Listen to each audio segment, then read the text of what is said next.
11 start ಆದಾಗ ಈಗ ನೀವು 49 ರೂಪಾಯಿ ಕೊಟ್ಟು ಟೀಮ್ ಮಾಡಿ 1 ಕೋಟಿ ಗೆಲ್ಬಹುದು ಅಂತ ಪ್ರೈಸ್ ಪೂಲ್ ಇರುತ್ತಲ್ವಾ, ಅದು ಇರ್ಲೇ ಇಲ್ಲ. ಫಸ್ಟ್ ಆಫ್ ಆಲ್ ನೀವು ಡ್ರೀಮ್ 11 ಆಡಿದ್ರೆ ಪ್ರೈಸ್ ಗಳೇ ಸಿಗ್ತಿರ್ಲಿಲ್ಲ. ಈ ಆಪ್ ನ 2008ರಲ್ಲಿ ಲಾಂಚ್ ಮಾಡಿದಾಗ ಈಗ ಯಾವ ರೀತಿ ನೀವು ಟೀಮ್ ಮಾಡ್ತೀರಲ್ವಾ, ಅದೇ ರೀತಿ ಬೇರೆ ಬೇರೆ ಸ್ಪೋರ್ಟ್ಸ್ ಗಳ ಟೀಮ್ ಗಳನ್ನ ಮಾಡಬಹುದಿತ್ತು. ಆ ತರ ಟೀಮ್ ನ ಮಾಡೋದ್ರಿಂದ ನಿಮಗೆ ಯಾವುದೇ ತರ ದುಡ್ಡು ಬರ್ತಿರ್ಲಿಲ್ಲ. ಇವನ್ ಜನಗಳು ಕೂಡ ಫನ್ ಗೋಸ್ಕರ ಟೀಮ್ ನ ಮಾಡ್ತಿದ್ರು. ಖುದ್ದು ಡ್ರೀಮ್ 11 ಆಪ್ ಕೂಡ 1 ರೂಪಾಯಿನೂ ರೆವೆನ್ಯೂ ಬರ್ತಿರ್ಲಿಲ್ಲ. ಅವ್ರು ಯಾವ ರೀತಿ ದುಡ್ಡು ಮಾಡ್ತಿದ್ರು ಅಂದ್ರೆ ಆ ಆಪ್ ಅಲ್ಲಿ ಅಡ್ವರ್ಟೈಸ್ಮೆಂಟ್ ಮಾಡಿ ದುಡ್ಡನ್ನ ಮಾಡ್ತಿದ್ರು. ಬಟ್ ಡ್ರೀಮ್ 11 ನ ಕಂಪನಿ ಫೌಂಡರ್ಸ್ ಗೊತ್ತಾಗುತ್ತೆ ಈ ರೀತಿ ಮಾಡಿದ್ರೆ ಏನು ಮಾಡಕ್ಕಾಗಲ್ಲ, ನಾವೇನಾದ್ರೂ ಒಂದು ಉಪಾಯ ಕಂಡುಹಿಡಿಬೇಕಲ್ಲ ನಮ್ಮ ಬಿಸ್ನೆಸ್ ನ ದೊಡ್ಡದು ಮಾಡಕ್ಕೆ ಅಂತ. ಅದಕ್ಕೆ ಅವ್ರು ಯೋಚನೆ ಮಾಡ್ತಾರೆ, ನಮ್ಮ ಭಾರತದಲ್ಲಿ ಜನಗಳು ಕ್ರಿಕೆಟ್ ನ ಧರ್ಮಕ್ಕಿಂತ ಜಾಸ್ತಿ ಫಾಲೋ ಮಾಡ್ತಾರೆ. ಅದ್ರ ಜೊತೆಗೆ ನಮ್ಮ ದೇಶದ ಯುವಕರು ಏನು ಕೆಲಸನೇ ಮಾಡದಾನೆ ಕಷ್ಟನೇ ಪಡದಾನೆ 1 ಕೋಟಿ ದುಡಿಬೇಕು ಅಂತ ಕನಸು ಕಾಣ್ತಾರೆ.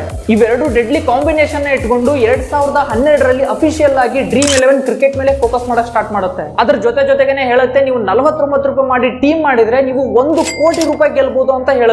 ಡ್ರೀಮ್ 11 ನಲ್ಲಿ ಈ ತರ ಕಾಂಟೆಸ್ಟ್ ಬಂದಿದ್ದೇ ತಡ ಲಕ್ಷಾಂತರ ಜನರು ಹೋಗಿ ಡ್ರೀಮ್ 11 ನಲ್ಲಿ ಟೀಮ್ ಮಾಡಕ್ ಸ್ಟಾರ್ಟ್ ಮಾಡ್ತಾರೆ. ಒಂದು ಹೋಪ್ ಇಟ್ಕೊಂಡು ನಾನು ಒಂದು ದಿನ 1 ಕೋಟಿ ಗೆಲ್ಬಹುದು ಅಂತ. ಅವತ್ತಿಂದ ಡ್ರೀಮ್ 11 ಸೂಪರ್ ಹಿಟ್ ಆಗುತ್ತೆ. ಇವತ್ತು ಡ್ರೀಮ್ 11 ನಮ್ಮ ದೇಶದಲ್ಲಿರೋ ಲಕ್ಷಾಂತರ ಜನರಿಗೆ ನೀನು ಕೋಟ್ಯಾಧಿಪತಿ ಆಗ್ಬಹುದು ಅನ್ನೋ ಒಂದು ಆಸೆ ತೋರಿಸಿ ಬರೋಬ್ಬರಿ $8 ಬಿಲಿಯನ್ ಕಂಪನಿ ಆಗಿ ನಿಂತಿದೆ. ಅಂದ್ರೆ 64,000 ಕೋಟಿ ಕಂಪನಿ.